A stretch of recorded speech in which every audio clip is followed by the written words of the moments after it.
Welcome to animated study class. मैं गौरव कुमार आप लोगों के लिए चौथे 24 सितंबर के जितने भी करंट अफेयर के क्वेश्चन बन सकते थे वो लेकर आया हूँ, जो आपके होने वाले exam like SSC, CHSL, CGL, RRB, NTPC, UPSI, DRDO, MTS आदि में पूछे जा सकते हैं। वीडियो शुरू करने से पहले मेरा ये आप लोगों से रिक्वेस्ट है, वीडियो को लाइक व शेयर करें और चैनल को सब्सक्राइब करें, साथ ही बेल आइकन को प्रेस करें। इससे क्या होगा, इससे ये होगा आप लोगों के लिए जो भी मैं करंट अफेयर की वीडियो बनाऊंगा उसका नोटिफिकेशन आप लोगों तक पहुंच जाएगा और आप उस वीडियो को देख पाएंगे। मैंने इस वीडियो की पीडीएफ का लिंक नीचे डिस्क्रिप्शन में दे दिया है, आप वहां से इस पीडीएफ को डाउनलोड कर सकते हैं। चलिए तो फिर आज का पहला क्वेश्चन देखते हैं। हाल ही में world rose day welfare of cancer patient कब मनाया गया? कौन सा वर्ल्ड रोज डे? तो यह हर वर्ष 22 सितंबर को मनाया जाता है। यह किस लिए मनाया जाता है? जो कैंसर पीड़ित हैं उनके लिए मनाया जाता है। ठीक है, अच्छा अब इसकी बात करते हैं। तो यह मनाया इसलिए जाता है क्योंकि जो कैंसर के रोगी होते हैं यानी कि पेशेंट होते हैं, उनमें कैंसर से रोग से लड़ने के लिए, उनमें आशा उत्पन्न करने के लिए यानी कि उनमें होप उत्पन्न करने के लिए और उनके कल्याण के लिए यह हर वर्ष मनाया जाता है।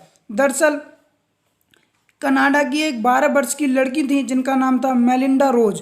कौन थी? मेलिंडा रोज। उनकी याद में यह हर वर्ष मनाया जाता है क्योंकि वह कैंसर से पीड़ित थी और उन्होंने इस कैंसर से लड़ने के लिए, ब्लड कैंसर से पीड़ित थी, उन्होंने इस कैंसर से लड़ने के लिए बहुत ही ज़्यादा अपनी भावनाएं प्रकट की थी कि उन्होंने कहा था कि मैं इस कैंसर को बीमारी नहीं समझती हूँ, क्योंकि उन्होंने इसके लिए बहुत ही ज़्यादा अपने आप को प्रोत्साहन किया था। ठीक है, उन्हीं की याद में यह हर वर्ष 22 सितंबर को मनाया जाता है। उम्मीद है आप लोग क्वेश्चन समझ गए होंगे। चलिए फिर आगे बढ़ते हैं। तो अगले अच्छा इस यहाँ पर एक और चीज़ ध्यान में रखनी है। इस बार 2020 की थीम क्या थी? वर्ल्ड रोज 2020 की थीम थी changing the way we look at cancer. क्या थी? Changing the way we look at cancer. उम्मीद है आप लोग क्वेश्चन समझ गए होंगे। तो चलिए फिर आगे बढ़ते हैं। अगला क्वेश्चन है, हाल ही में किस देश ने भारत के विरोध के कारण नए नक्शे के साथ स्कूलों में पुस्तकों के वितरण पर रोक लगा दी है? तो इसका आंसर है नेपाल। किसने? नेपाल ने। अच्छा आप लोगों को ध्यान होगा, कुछ दिन पहले की बात है कि नेपाल ने जो भारत के 3 क्षेत्र थे, काला पानी, लिपुलेख और लिम्पुधरा, इन 3 क्षेत्रों को अपने नक्शे में दर्शाया था और उन्होंने इसके ऊपर बिल भी पास किया था कि यह तीनों क्षेत्र नेपाल में हैं। उन्हीं का अब विवादित नक्शा जो वहाँ के शिक्षा मंत्री हैं गिरिराज मान पोखरियाल। कौन? गिरिराज मान पोखरियाल। उन्होंने कहा है कि जो कक्षा 9 से 12 तक के छात्र हैं उनके जो सिलेबस है यानी कोर्स है उसमें इस विवादित क्षेत्र वाले कोर्स में नक्शे को जोड़ा जाएगा। ठीक है, तो इसके लिए स्कूलों में पुस्तकें वितरण की जा रही थी, लेकिन भारत ने इसका विरोध किया। अब उन पुस्तकों के वितरण पर रोक लगा दी गई है। ठीक है, उम्मीद है आप लोग क्वेश्चन समझ पा रहे होंगे। अभी हाल ही में मैंने एक दिन पहले क्वेश्चन और कराया था नेपाल से जुड़ा हुआ कि नेपाल पर किस देश ने अपने कब्जा कर लिया है, यानी कि नेपाल की किस, यानी एक जिला है जिसका नाम है हुम्ला। क्या नाम है? हुम्ला। उसकी कुछ ज़मीन पर कब्जा करके 9 इमारतें बना ली हैं और वहाँ पर चीनी सैनिक प्रेजेंट किए हैं यानी कि उपस्थित हैं। तो चाइना ने नेपाल के हुम्ले जिले के एक गांव पर 9 इमारतें खड़ी कर रही हैं। उम्मीद है आप लोग क्वेश्चन समझ पा रहे होंगे। ठीक है, बात करते हैं नेपाल की। तो नेपाल की ये आप मैप में देख रहे हैं, जो मैंने जिस पार्ट को लाइनिंग की है यही नेपाल है। इसकी सीमा इंडिया और चाइना से लग रही है। नेपाल की राजधानी क्या है? काठमांडू। और यहाँ की राष्ट्रपति कौन है? विद्या देवी भंडारी। और यहाँ के प्रधानमंत्री कौन है? केपी शर्मा ओली। और यहाँ की करेंसी क्या है? नेपाली रुपया।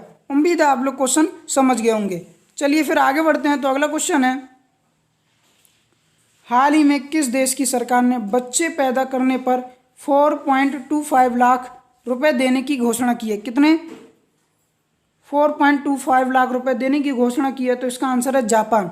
जापान सरकार ने यह घोषणा की है कि बच्चे पैदा करने पर जो नवविवाहित जोड़े हैं उनको 4.25 लाख रुपए देने की घोषणा की है। यह क्यों की गई है? तो यह जापान में जो गिरती हुई जन्म दर है उसको बढ़ावा देने के लिए, यानी कि जापान की जो जन्म दर है वो गिर रही है, उसको बढ़ावा देने के लिए यह घोषणा की गई है। दरअसल साल 2019 में यानी वर्ष 2019 में लगभग 8,65,000 बच्चों ने जापान में जन्म लिया और उसमें उसी साल जन्म की तुलना में मृत्यु का आंकड़ा 5,12,000 ज़्यादा रहा। यानी कि लगभग 8,65,000 बच्चों ने जन्म लिया तो उससे ज़्यादा लगभग 5 लाख ज़्यादा बच्चों यानी कि लगभग 13 लाख बच्चों ने मृत्यु को प्राप्त किया था।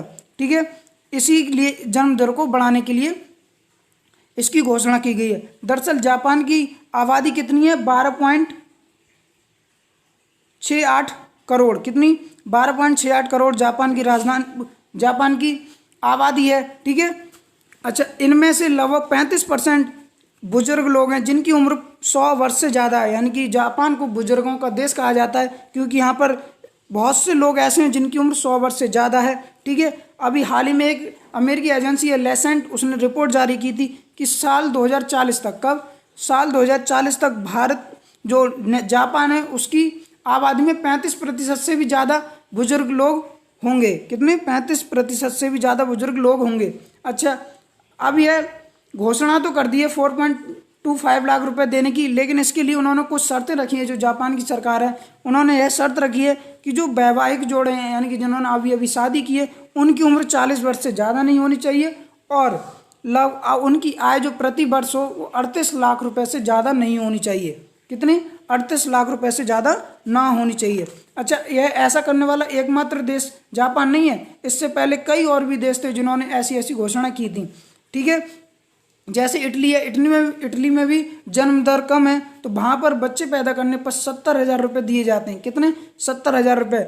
और जो ईरान है, ईरान में बच्चे पैदा करने पर परिवार को राशन की सामग्री प्रदान की जाती है। क्या? राशन की सामग्री प्रदान की जाती है। ठीक है, ऐसे ही एक यूरोपीय देश है जिसका नाम है इस्तोनिया।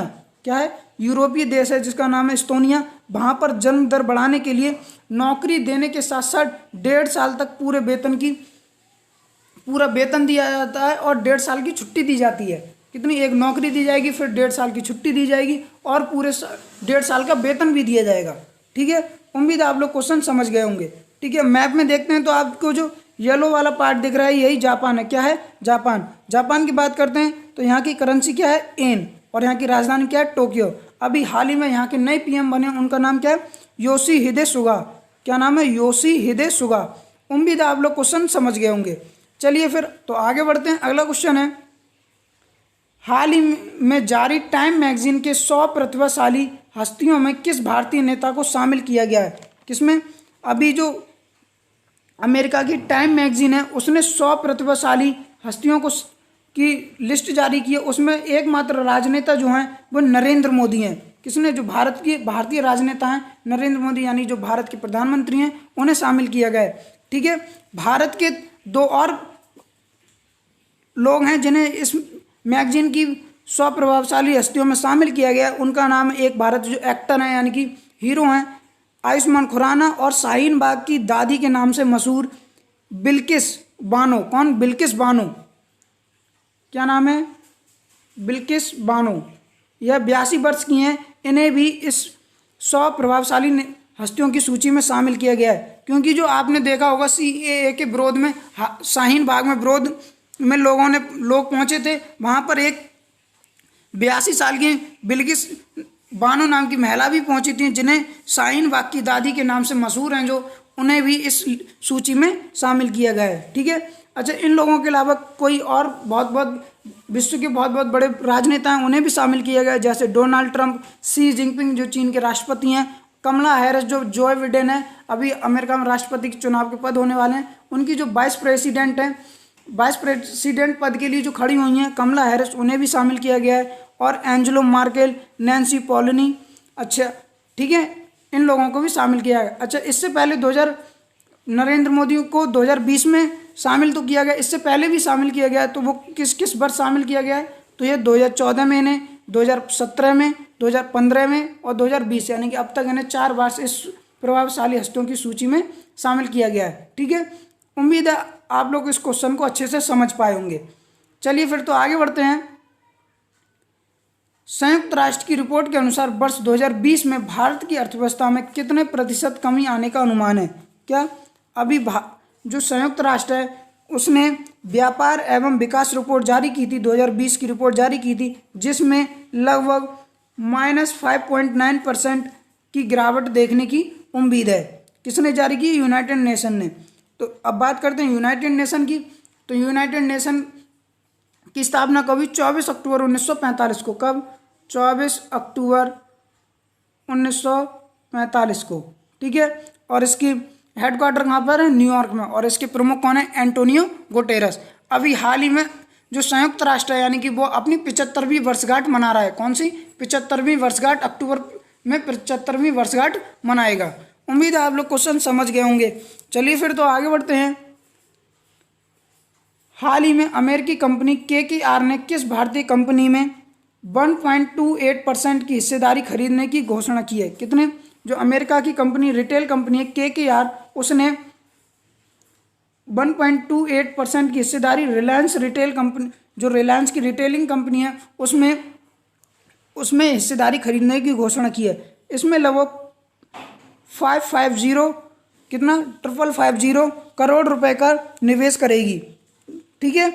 इससे पहले KKR से पहले एक अमेरिका की और कंपनी थी जिसका नाम था सिल्वर लेक, उसने भी लगभग 7500 करोड़ रुपए का, कितने 7500 करोड़ रुपए का निवेश की घोषणा की थी और लगभग 1.75% की हिस्सेदारी की घोषणा की थी। उम्मीद है आप लोग क्वेश्चन समझ गए होंगे। चलिए फिर आगे बढ़ते हैं। तो अगला क्वेश्चन है, हाल ही में किस राज्य सरकार ने अदालतों का कामकाज हिंदी में शुरू करने की घोषणा की है? किसका? जो राज्य सरकार की अदालतें हैं उनमें हिंदी में काम करने की घोषणा की है। तो इसका आंसर है हरियाणा सरकार ने। किसने? हरियाणा सरकार ने यह घोषणा की है। जो जितनी भी राज्य सरकार की अदालतें हैं यानी कि जो अदालतें हैं उनमें अब जो कामकाज होगा यानी कि जो भी अपील याचिका वगैरह दायर होगी यानी कि जो भी कामकाज होगा वो हिंदी में हुआ करेगा। क्योंकि अभी आज से पहले क्या होता था, जो भी कामकाज होता था वो अंग्रेजी में होता था।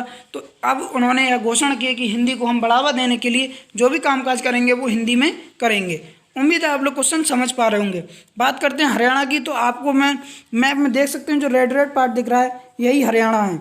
ठीक है। यहाँ की राजधानी क्या है? चंडीगढ़। और यहाँ के CM कौन है? मनोहर लाल खट्टर। और यहाँ के गवर्नर कौन है? सत्यदेव नारायण आर्य। उम्मीद है आप लोग क्वेश्चन समझ गए होंगे। चलिए फिर आगे बढ़ते हैं। तो अगला क्वेश्चन है, हाल ही में राफेल को उड़ाने वाली देश की पहली महिला फ्लाइंग लेफ्टिनेंट कौन बनी है? किसकी? देश की पहली महिला राफेल को उड़ाने वाली फ्लाइंग लेफ्टिनेंट बनी है। तो इसका आंसर है शिवांगी सिंह। कौन? शिवांगी सिंह। आप फोटो में देख सकते हैं जो दिख रही हैं यही शिवांगी सिंह है। और यह राफेल को उड़ाने वाली भारत की पहली महिला फ्लाइंग लेफ्टिनेंट कर्नल बनी है यानी लेफ्टिनेंट बनी है। ठीक है। यह बनारस की रहने वाली हैं। अच्छा, अब ये कुमुदनी त्यागी और रीति सिंह कौन है? तो ये आपको मैंने एक दो दिन पहले क्वेश्चन भी कराया था कि ये भारत की पहली महिला अधिकारी बनी है जो भारतीय नौसेना के युद्धपोत पर चालक दल के सदस्यों के रूप में शामिल हुई हैं। यह दोनों ही जो कुमुदिनी त्यागी और रीति सिंह है, यह जो भारतीय महिला यानी कि नौसेना है उसके जो युद्धपोत पर चालक दल के सदस्यों के रूप में शामिल की गई हैं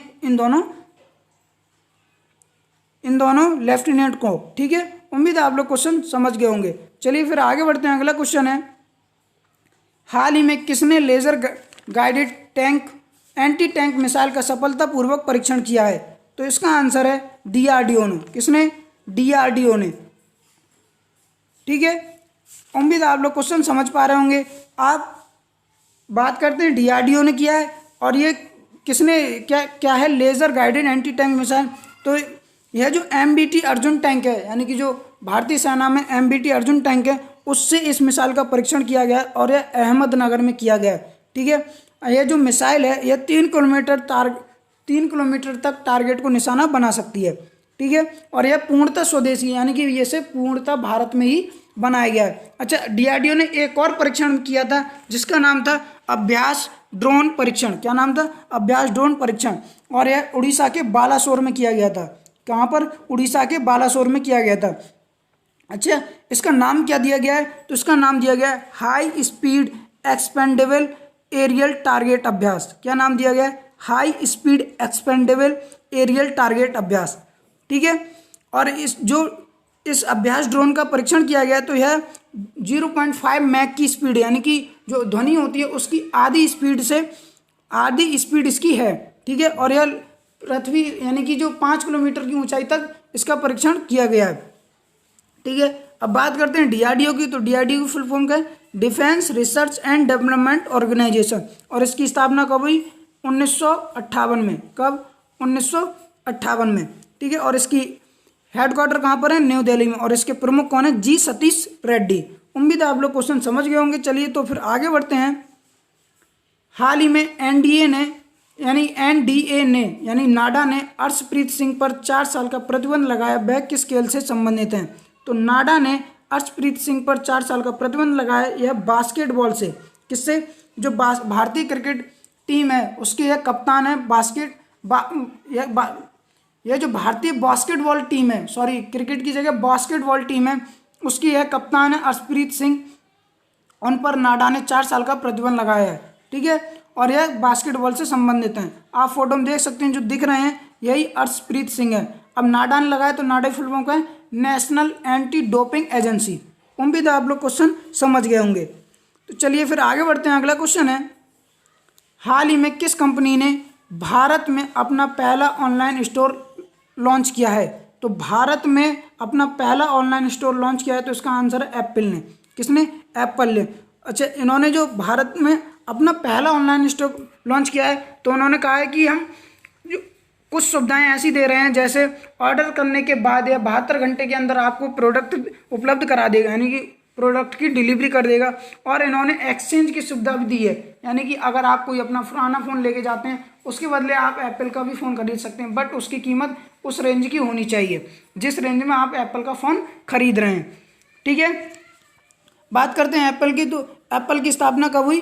1967-68 में। कब? सॉरी 1976-77 में। कब? 1976-77 में। और इसके सीईओ कौन है? Tim Cook. और इसके फाउंडर कौन है, यानी जिन्होंने इसकी स्थापना की? Steve job. कौन है? Steve job. और इसका हेडक्वार्टर कहाँ पर है? कैलिफोर्निया में, अमेरिका कैलिफोर्निया में। उम्मीद है आप लोग आज के क्वेश्चन समझ गए होंगे। तो मेरा आप लोगों से निवेदन है कि वीडियो को एक बार फिर से लाइक व शेयर करें और चैनल को सब्सक्राइब करें। और मैंने पीडीएफ का लिंक नीचे डिस्क्रिप्शन में दे दिया है, आप वहाँ से इसकी पीडीएफ डाउनलोड कर लें।